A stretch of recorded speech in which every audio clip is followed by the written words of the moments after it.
Assalamualaikum warahmatullahi wabarakatuh.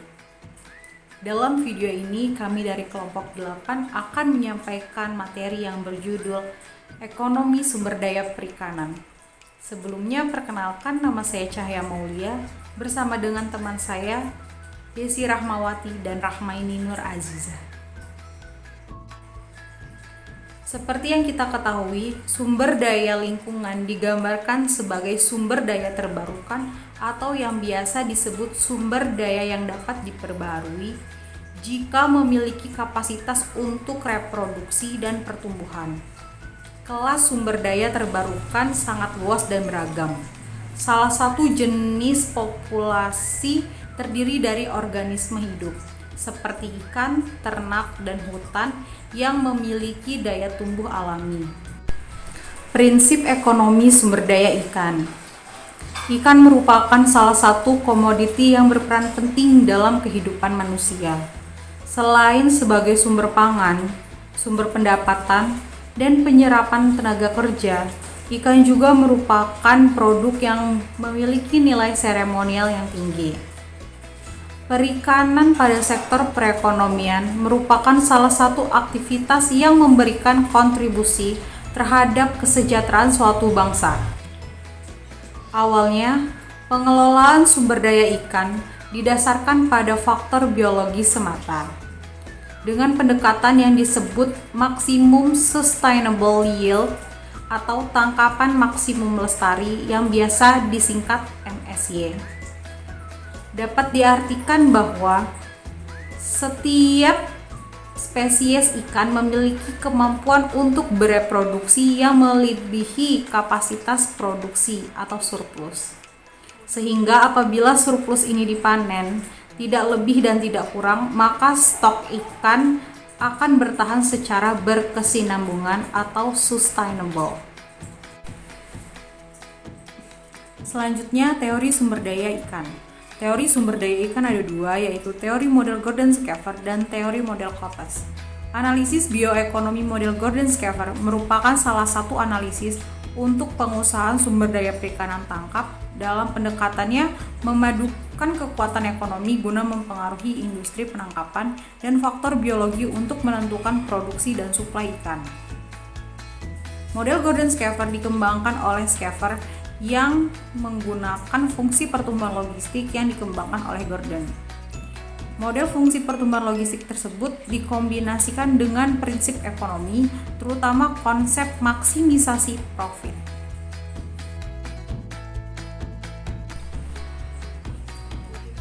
Dalam model Gordon-Shaffer, pendekatan statik dipergunakan 3 kondisi keseimbangan, yaitu maximum sustainable yield, maximum economic yield, dan yang terakhir open access equilibrium.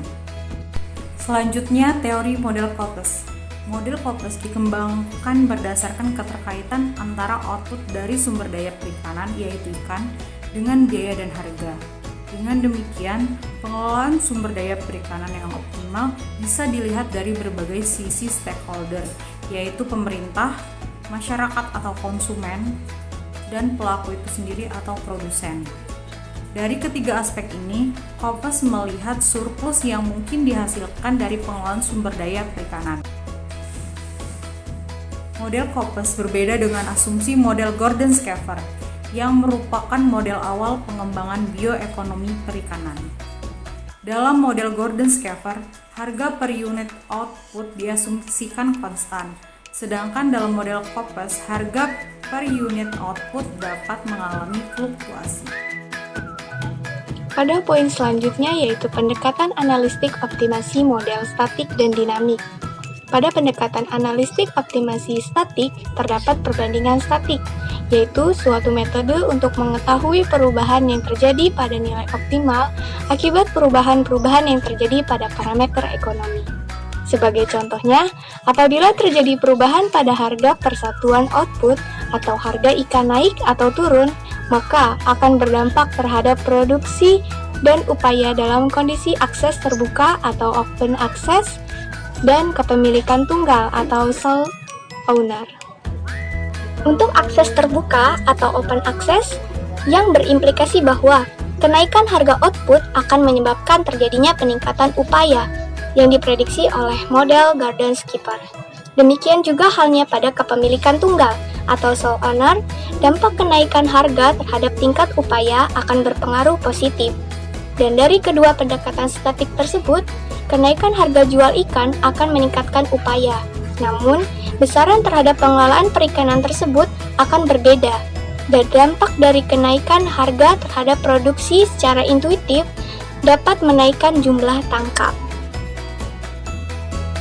Pada model dinamik ekonomi sumber daya ikan, menurut Clark, pendekatan statik itu memiliki kelemahan yang serius dan dapat menyebabkan kesalahan dalam pemahaman realitas sumber daya ikan yang dinamis. Faktor yang mendasar dari kelemahan pendekatan statik itu adalah karena sifat statik itu sendiri. Dan pendekatan ini tidak memasukkan faktor waktu dalam analisisnya. Pada sumber daya terbarukan ini, seperti ikan, tidak memasukkan faktor waktu. Mengapa? Karena dapat menyebabkan akibat yang serius dalam pengelolaan sumber daya ikan. Hal ini karena sumber daya ikan tersebut memerlukan waktu yang bereaksi terhadap setiap perubahan-perubahan yang terjadi. Pada model statik ini tidak secara tepat menangkap perubahan-perubahan eksogenius yang terjadi pada parameter-parameter biologi dan ekonomi.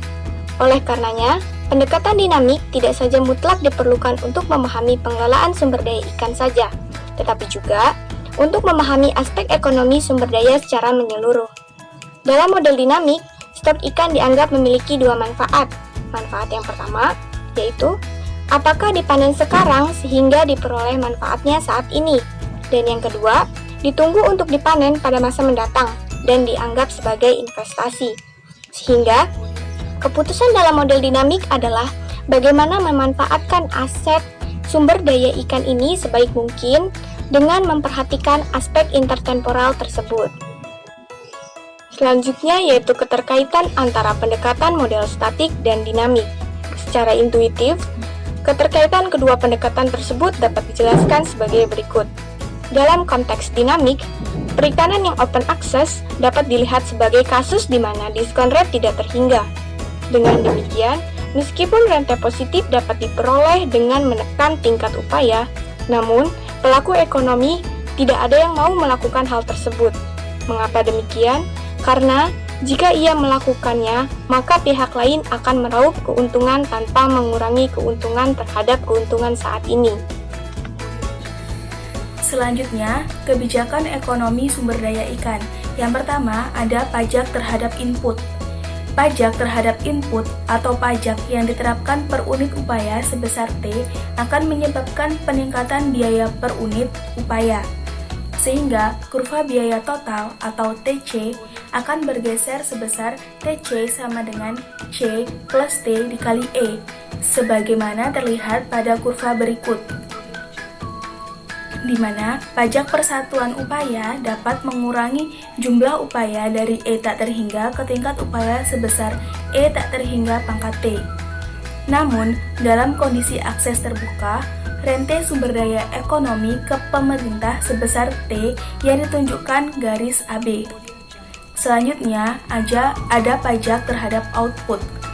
Untuk mengendalikan tingkat upaya yang berlebihan, pemerintah dapat menerapkan kebijakan pajak output berupa pajak per kilogram ikan yang akan ditangkap. Selanjutnya, ada kebijakan kuota, di mana penerapan kuota terhadap ikan tangkap dianggap mampu mempengaruhi hal-hal sebagai berikut. Yang pertama, menghilangkan eksternalitas negatif pada perikanan. Yang kedua, menghilangkan fenomena race for fish pada nelayan. Dan yang terakhir, mendorong efisiensi kapital dan tenaga kerja karena hak kepemilikan parsial kepada nelayan. Selanjutnya, ada kebijakan dan peraturan pemerintah tentang sumber daya perikanan. Untuk mengatur tentang pemanfaatan, pemasaran, dan pengelolaan sumber daya perikanan, maka pemerintah mengeluarkan beberapa kebijakan dan peraturan sejak tahun 1973 sampai dengan tahun 2007 tentang perundang-undangan perikanan nasional yang berlaku di Indonesia. Perundang-undangan ini meliputi semua aspek dari sektor perikanan mulai dari kegiatan penangkapan ikan, pengelolaan, sampai dengan pemasarannya. Perundang-undangan ini antara lain Keputusan Menteri Pertanian Nomor 561 Tahun 1993. Keputusan ini meminta eksplorasi sumber daya perikanan yang rasional. Kemudian, Keputusan Menteri Pertanian Nomor 1 Tahun 1975. Keputusan ini menetapkan batasan usaha penangkapan dalam perikanan. Kemudian ada Keputusan Menteri Pertanian Nomor 607 Tahun 1976 tentang keputusan yang dibuat tentang serangkaian zonasi di perairan pantai yang berurutan dari pantai sampai dengan laut lepas, yang juga membatasi pengoperasian berbagai jenis alat tangkap.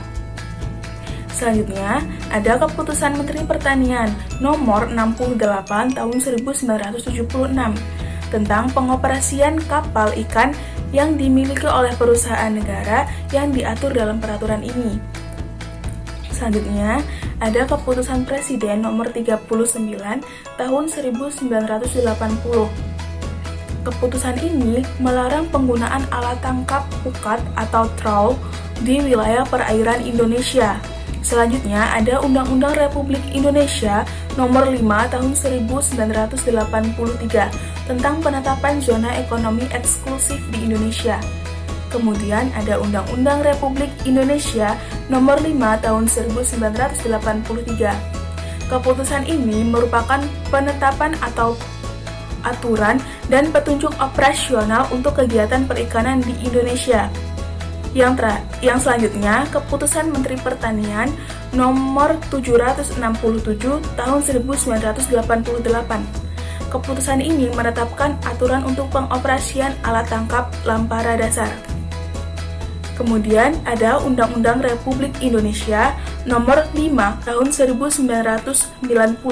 Keputusan ini mengatur tentang konservasi sumber daya hayati dan ekosistemnya. Dan yang terakhir ada Keputusan Menteri Pertanian Nomor 392 Tahun 1999. Keputusan ini mengatur tentang jalur tangkap di wilayah Indonesia yang disesuaikan dengan alat tangkap ukuran kapal. Sekian penyampaian materi dari kami. Apabila ada kesalahan kami mohon maaf, dan kepada Allah kami mohon ampun. Selamat beraktivitas, jaga selalu kesehatan. Kami akhiri, wabillahi taufiq wal hidayah. Wassalamualaikum warahmatullahi wabarakatuh.